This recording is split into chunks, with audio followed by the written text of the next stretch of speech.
All right, so now we're going to do the planning section. So we're going to go over kind of the common mistakes students make. All right. Um, the first mistake students make, because this is very prominently figured in the rubric, you need to really outline and explain in detail what kind of connection you had with the topic. So if you're doing animation, you might talk about how you were enthralled with, clay animation as a child. Your uncle loved to make animation, flip books for you um, when you were growing up.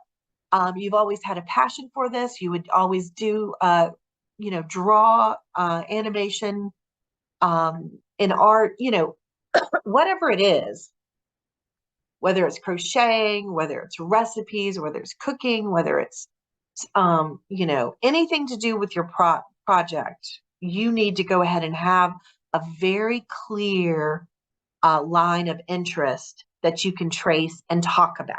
Okay.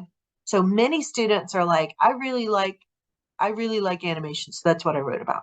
That's not going to be good enough. You need to go ahead and write a few sentences about experiences you've had, why it piques your interest, any sort of uh anything from the past or any aspirations you have had that concern your topic. Okay, so you really need to tell us why your passions and your interests led you to choosing this specific project. Okay, that's one of the biggest things under planning that people make the mistake of not doing, and they throw away those points. Those are really easy points, right?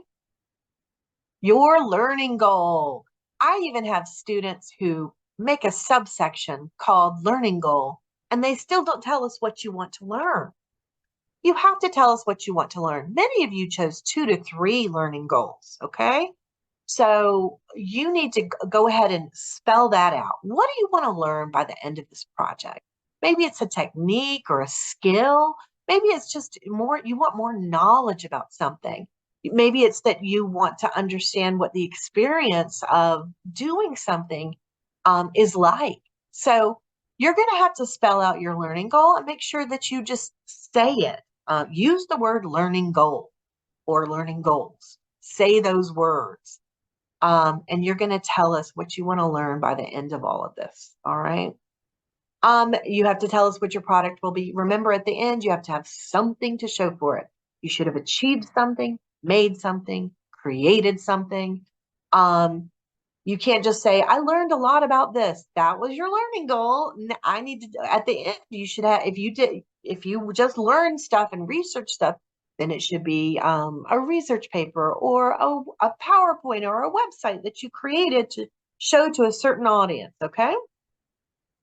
And then your success criteria at the end of your report, you're going to have to grade yourself using the success criteria that you created at the beginning. So that is like the rubric. You know how your teachers grade you on a rubric? Well, you created your own rubric. And at the end, you have to grade yourself. Too many times when students get to the end and they get to journal 9, they don't actually address all of the criteria that were set forth for them by them in the success criteria chart. Okay. So you had to choose 2 to 4 ATL skills.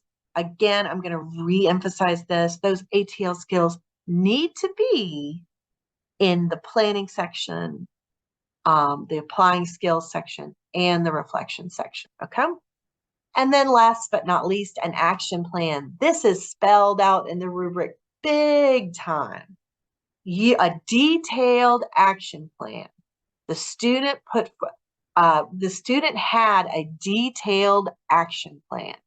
So if your action plan was a little bit scrawny when you did it in planning, maybe now is a really good time to kind of beef it up and make it better. Okay. And then after this, we're going to be going over the common mistakes people make in the applying skills section. But before we do that, there's one other thing you're going to be working. Well, you know what? We'll hold off. we'll let you we'll let you go over your planning section. And I really, really want you to look at that connection to the topic, okay? Make sure you've got about 3 sentences to 2 paragraphs about why you chose this particular project, okay? I'm going to give you 20 minutes just to work on that, and then we'll work on something else after this that's totally separate before we even go to applying skills, okay? All right, I'm going to give you 20 minutes.